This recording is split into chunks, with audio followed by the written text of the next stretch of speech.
প্রতিবেশী দেশকে বলবো, আপনারা নিজের চরকায় তেল দেন, আপনারাও শান্তিতে থাকেন, আমাদেরকেও শান্তিতে থাকতে দেন।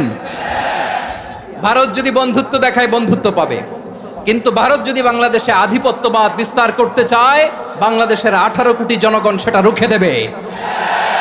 ভারত যদি গৌর গোবিন্দের ভূমিকায় নামতে চায়, দেশের 18 কোটি মুসলমান শাহজালালের ভূমিকায় নামবে। আমরা আমাদের দেশ নিয়ে যত উদ্বিগ্ন, এদের আরো টেনশন বেশি। বলেন, আমাদের দেশে শান্তি আছে না নাই? আমরা হিন্দু মুসলিমে কখনো দাঙ্গা লাগে? আসতে বলেন, কেন লাগে? ওদের পূজা পর্বণে আমাদের মাদ্রাসার ছেলেরা যে পাহারা দেয়, চিল্লায় বলেন ঠিক কিনা? আমাদের তাফসির মাহফিলের সময় ওরা ডিস্টার্ব করেন, ঢোল বাজায় না। ওদের পূজা পর্বণের সময় আমাদের তাফসির মাহফিলের ডেট হলে আমরা চেঞ্জ করে দেই। সুবহানাল্লাহ, কি সাম্প্রদায়িক সম্প্রীতির রোল মডেল। আর ওই বাংলাদেশের ব্যাপারে তারা অনেক ডিসইনফরমেশন ছড়াচ্ছিল। ভারতের অনেকগুলো গণমাধ্যম, আমি জেনারেলাইজ করব না, আমাদের প্রতিবেশী দেশের সব গণমাধ্যমকে আমি দোষ দিতে চাই না। অনেকগুলো গণমাধ্যম তারা ডিসইনফরমেশন শেয়ার করেছে। ডিসইনফরমেশন আর মিস ইনফরমেশনের পার্থক্য আছে। মিস ইনফরমেশন না জেনে ভুল বুঝে একটা মিথ্যা বা ভুল তথ্য ছড়িয়ে দেয়া, এটার ক্ষমা আছে, এটার কি আছে? আর ডিসইনফরমেশন মানে ইচ্ছা করে, প্ল্যান করে, ম্যাপ করে, ছক এঁকে মিথ্যা, গুজব, রটনা সোশ্যাল মিডিয়ায় ছড়ানো, এটার ক্ষমা আছে? আওয়াজ করে বলেন, ক্ষমা আছে? ভারতের কিছু গণমাধ্যম তাই করেছে। আমরা ব্যথিত হয়েছি, আমাদের হৃদয়ে রক্তক্ষরণ হয়েছে। আমাদের প্রতিবেশী দেশকে বলতে চাই, আমাদের দেশ নিয়ে আপনাদের ভাবার দরকার নাই, নিজের চরকায় তেল দেন, নিজের দেশ নিয়ে ভাবেন। গত মাসের ভয়েস অফ আমেরিকার রিপোর্ট, বাংলাদেশে সংখ্যালঘু জনগোষ্ঠী আগের চেয়ে বেশি নিরাপত্তা পাচ্ছে। Report voice of America, Muslim report নাকি? মুসলিম জরিপ, ভয়েস অফ আমেরিকা। কথা বুঝে নাই বোধহয়। ভয়েস অফ আমেরিকা কি আমাদের রিপোর্ট? না, ভয়েস অফ আমেরিকার জরিপ, বাংলাদেশের সংখ্যালঘু জনগোষ্ঠী আগের চেয়ে ভালো নিরাপত্তা পাচ্ছে। শুধু এখানেই শেষ না, মাইক্রোসফটের একটা জরিপ শোনায় আপনাদেরকে। তারা সারা পৃথিবীতে গুজব, ভুয়া আর মিথ্যা নিউজ ছড়ানোতে কোন দেশ সেরা একটা রিপোর্ট করেছে। এর মধ্যে 1 নম্বরে এসেছে ভারতের নাম। মাইক্রোসফট তো মুসলমানরা চালায় না? কথা বোঝে নাই বোধহয়। প্রতিবেশী দেশকে বলবো, আপনারা নিজের চরকায় তেল দেন, আপনারাও শান্তিতে থাকেন, আমাদেরকেও শান্তিতে থাকতে দেন। সব চেঞ্জ করা যায়, প্রতিবেশী চেঞ্জ করা যায় না। আমাদের ল্যান্ড তাদের ল্যান্ড, পাশাপাশি। আমরা চাই তারাও সুখে থাক, আমরাও সুখে থাকি, ঠিক কিনা? কিন্তু প্রতিবেশী হলে বন্ধুত্বপূর্ণ আচরণ করতে হয়। প্রতিবেশী যদি বন্ধু না হয়ে প্রভু হতে চায়, এরকম দানব প্রতিবেশী কেউ চায় না। ভারত যদি বন্ধুত্ব উপহার দেয়, আমরাও বন্ধুত্ব দিব। কি বলেন?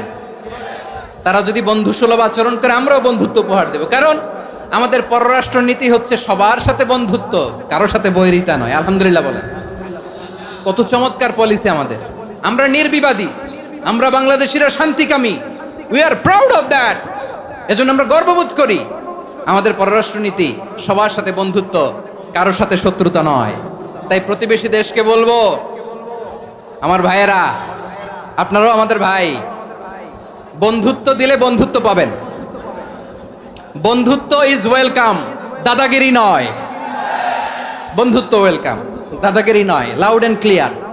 ভারত যদি বন্ধুত্ব দেখায় বন্ধুত্ব পাবে, কিন্তু ভারত যদি বাংলাদেশে আধিপত্যবাদ বিস্তার করতে চায়, বাংলাদেশের 18 কোটি জনগণ সেটা রুখে দেবে। ভারত যদি গৌর গোবিন্দের ভূমিকায় নামতে চায়, দেশের 18 কোটি মুসলমান শাহজালালের ভূমিকায় নামবে।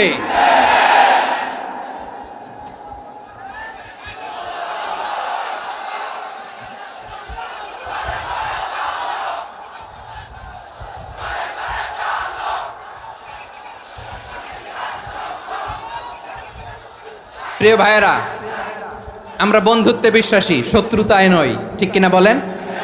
আল্লাহ আমাদেরকে বোঝার তৌফিক দান করুক।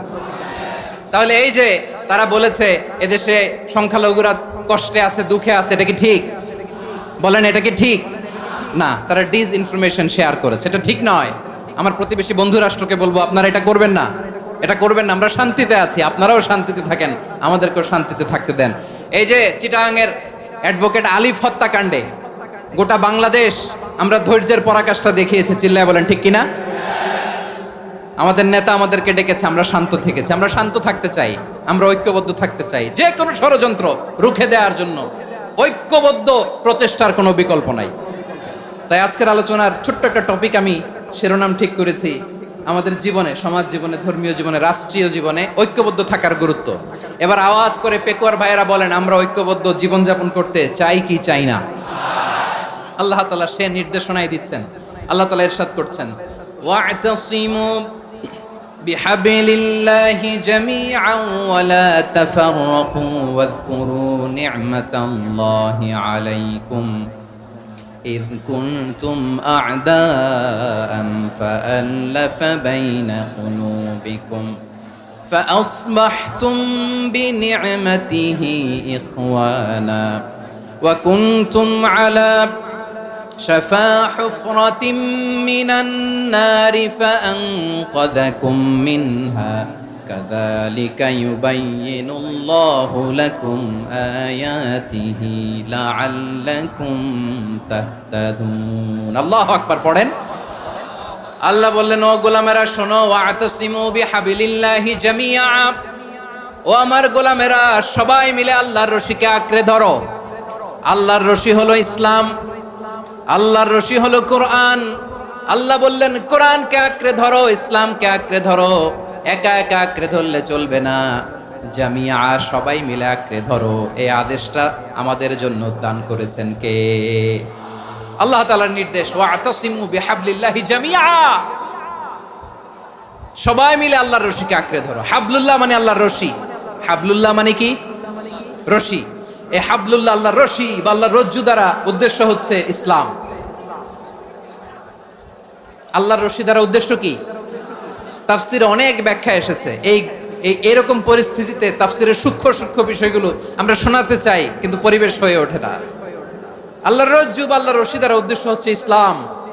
আল্লাহর রজ্জু বা আল্লাহর রশি দ্বারা উদ্দেশ্য হচ্ছে কোরআন, কারণ কোরআন আমাদেরকে ঐক্যবদ্ধ করে, ইসলাম আমাদেরকে ঐক্যবদ্ধ করে। চিল্লায় বলেন ঠিক কিনা?